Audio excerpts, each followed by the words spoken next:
Hey, it is an unstoppable day. Welcome to another episode of the 21 Days of Gratitude. Yes, 21 Days of Gratitude on Unstoppable Thoughts with Terrence Leftridge.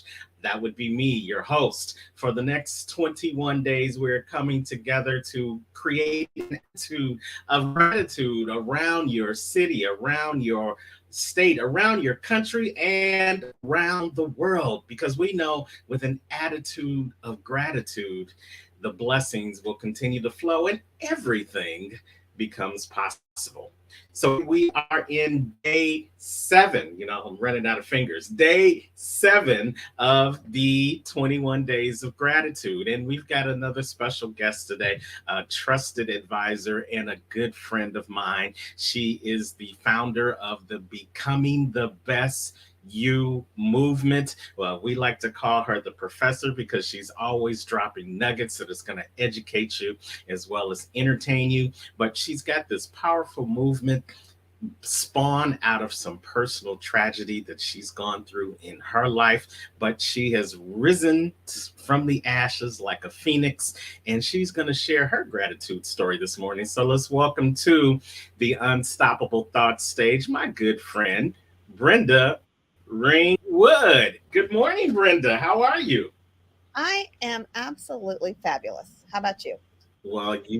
I am absolutely unstoppable. Thank you so much for taking a little bit of time out of your super busy schedule to join us here on Unstoppable Thoughts. So, why don't you take a couple of seconds? I know many people who follow me also know about you by association, but just for the people who may not know you or who are going to see the replay, take a couple of seconds to introduce yourself to our audience.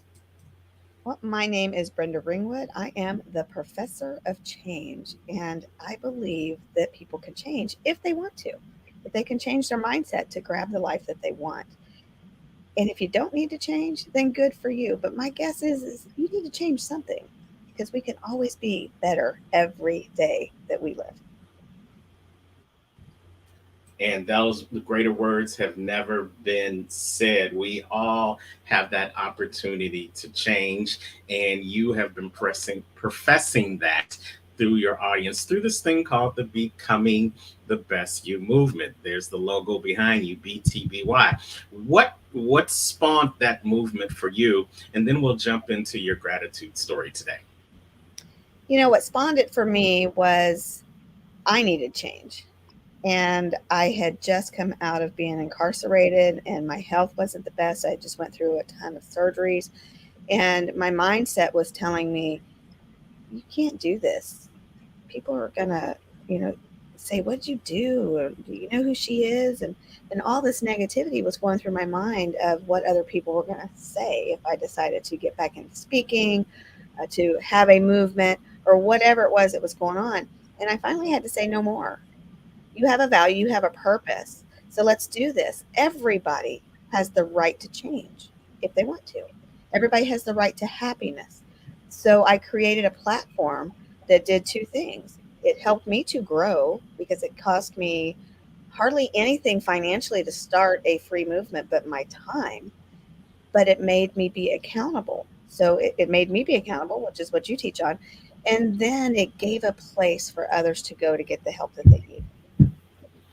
And you have helped literally hundreds of people since we started this movement together. I'm so glad to be a part of it as fellow speakers, your MC for BTBY TV, and some of the events that we have going on. We'll touch on those a little bit later in the show, but this is strictly about gratitude. So, Mhm. Brenda, what are you grateful for? I am grateful for freedom. And I don't mean that in a jailhouse freedom. Yes, I'm thankful for that. I'm also thankful that I went because it made me who I am today and why I do what I do. But I am thankful. I have a lot of gratitude towards freedom in general. We just had this election. It kind of got ugly and hairy with things going on. Everybody talks about, fighting for freedom with your country. But I want to talk about fighting for your freedom mentally. We tend to let people tell us how we're going to live our life. What they say matters to us and how they act matters to us. including myself. You get wrapped up in things that just eat up your time and energy. And I am thankful for the friends in my life that help me to move past that, giving me the freedom to unlock my brain from those bars. And we all live in some type of incarceration ourselves because let's say you want to go get a better job. I can't apply for that. I'm not qualified. I don't have the experience, but you might be exactly what that person's needing. You might be that missing piece for that company that's going to hire you. Or you say, I really like to wear hats, but what are people going to say if I like this funky hat? Who cares? Wear the hat, have the freedom of choice to be who you are. And I have a life of gratitude around that type of freedom to be able to express who I am unapologetically and to just go out there and do it. I love it. And I often say words have power. So when I think of different words, I'm always trying to look up the definition, what the foundation from which that word came from. And there's a couple of definitions for freedom. First and foremost, the right or the power to act, speak, or think as one wants without hindrance or restraint. But the definition that really speaks to what you were talking about is the state of not being imprisoned or Mhm. enslaved. Many times we are prisoners of our own mind. We are enslaved by our own actions, our own fears, our own hiccups, if you say, because they don't allow us the freedom to transform into the person that we were meant to be, or as I like to say, we were created to be. And Absolutely. sometimes we've got to break those chains of enslavement and imprisonment to really experience true freedom.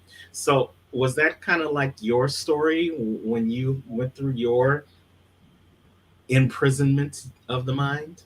It's exactly my story because there was a time in my life where I was living the life that I thought everybody else wanted me to live. I was being the person that they wanted me to be.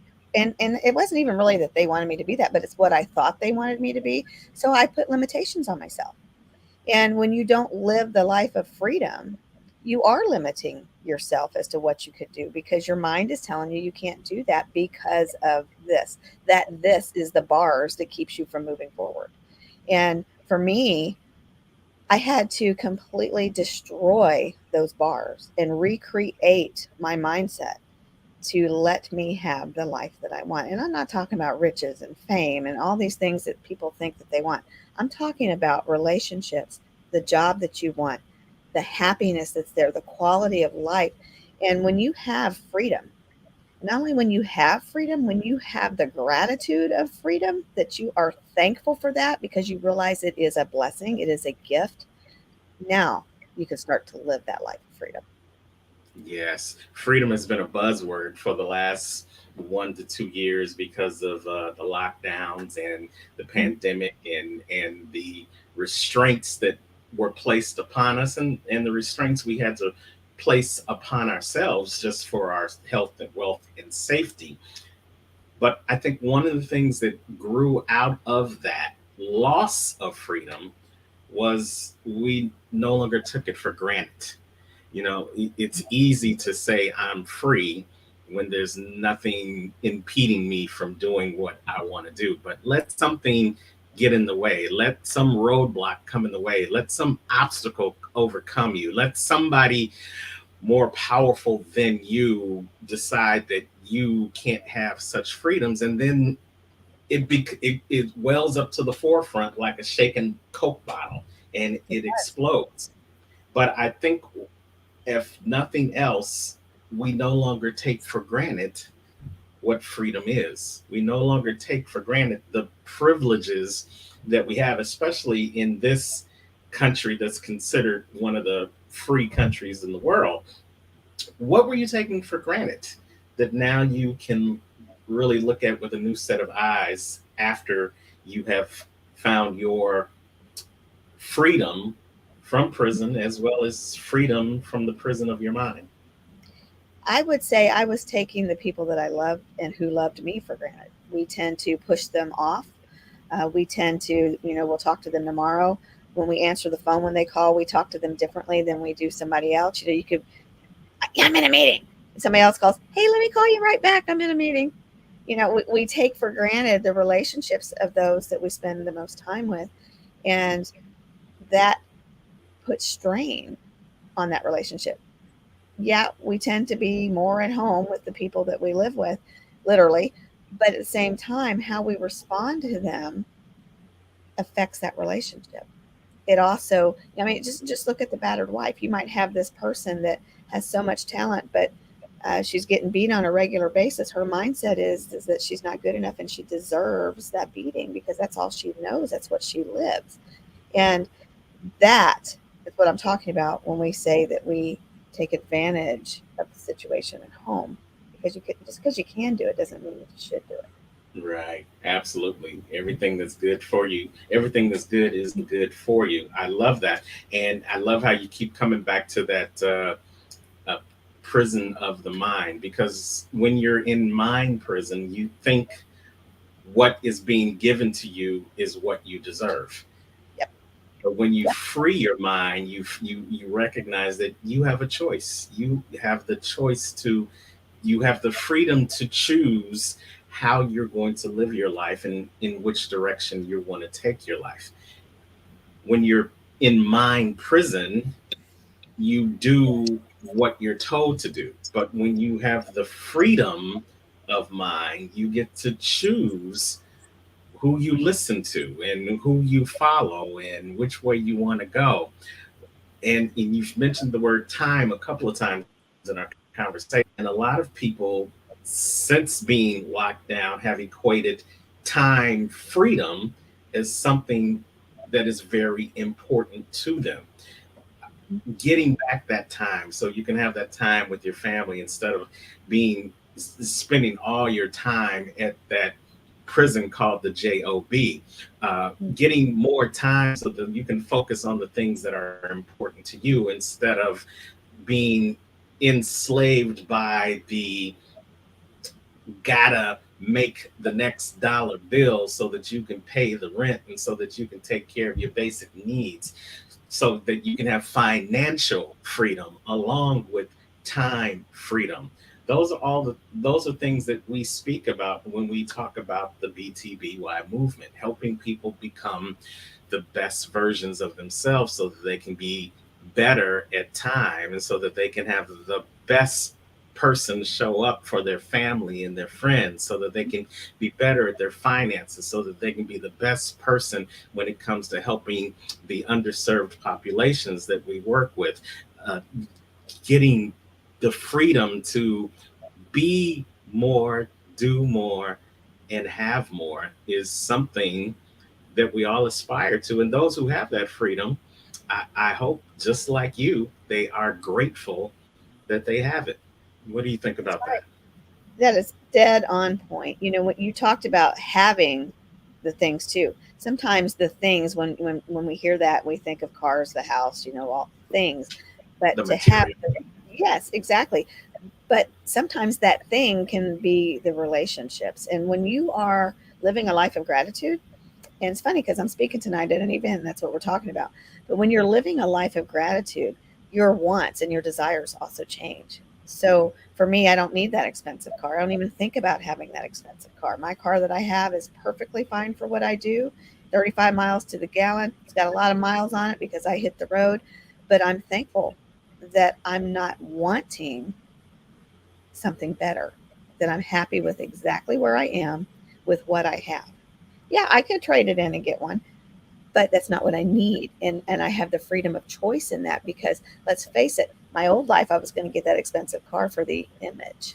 Right, right. I was just gonna go there. When you're enslaved into the image of who you are instead of the reality of who you Mhm. are, you make different choices than when you know who you really are. When you know who you really are, you have the freedom. You didn't have to settle for the car that you have right now. You chose the car you had right Right. now. You didn't have to go do something that was out of character for you in order to get that higher expensive car, because you know who you are and you have the freedom to say, I don't need that for you to see. I don't need an expensive car to let the world know that I'm valuable. That's So right. it's a beautiful thing when you understand what freedom is, and then you have the freedom. I'm often reminded of the song by In Vogue, "Free Your Mind, and the rest will follow." It's all Yeah, starts in the mind. It all starts it's in the so mind. true. And people don't realize that. So that expensive car portrays an image that you have a lot of money, or that you have this, or that you have that. And the reality is, most people are in debt for that. They don't Yeah. really have it. So they're putting a financial strain. They're putting you back in prison because now you have to have that job to pay that bill versus living a more simpler life and enjoying what you can do with that. And that's some of the decisions that I had to make. I had to change my mindset so that I could have that freedom to do the things that I want to do. Well, I'm glad you have that mindset. I'm glad you're grateful. We're hanging out with Brenda Ringwood. She is the founder of Becoming the Best You movement. Guys, you can check her out on BTBY TV. You can check her out on social media under her name, Brenda Ringwood. You can check her out. Again, tell them about the event that you're going to tonight. I am so blessed, and I'm grateful because I'm sharing the stage with some friends. And when I get the opportunity to do that, I'm going to do it because that to me is more powerful than any other stage out there because I get to work with them, I get to be with them, and then I get to encourage others with them.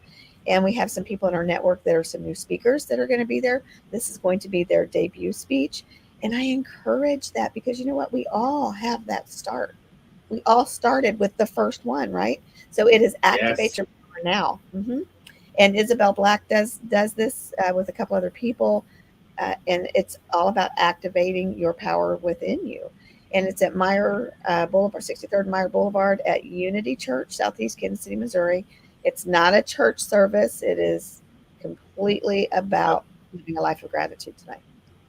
I love it. I love it. So if you want to come out and meet Brenda, you're in the Kansas City, Missouri area, go out and reach out to her. Go to the Activate Your Power event with our good friend Isabel Camacho Black. She is doing some great things in that community as well.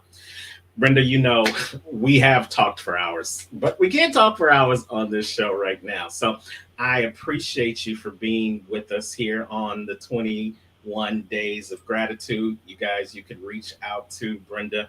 She's on IG and Facebook under Brenda Ringwood. You can also go to the website for BTBY, which is comechangeyourlife.com. We've got an upcoming event coming November 19th. We've got a master class coming on, so you can get more information about that. And you can still sign up to meet us both in person in Mm-hmm. St. Louis in February 2023 for our big Becoming the Best You event. But for right now, I'm grateful for you, Brenda. You had the freedom to choose anyone to partner with on this BTBY movement. And I'm grateful that you chose me as one of the many people to be in this movement with you. So I'm grateful for you. So That thank feeling you. goes both ways. I couldn't have a better person on my side. Well, there it is. Brenda Ringwood, you guys, on the 21 days of gratitude. We thank you guys for being here. And hey, maybe you've got a gratitude story that you want to share. We want to hear about it. So simply just email us, tleffridge at unstoppablecoaching.com. Let us know what your gratitude story is. And hey, you may be the next guest on the 21 Days of Gratitude on Unstoppable Thoughts with Terrence Leftridge, where we are expressing an attitude of gratitude so that we can spread gratitude across your city, your state, your country, and ultimately the world. And in parting, you know what I say, don't just make it a great day. Go out and have an attitude of gratitude, and you can't help but to make it an unstoppable day. Take Mhm. care.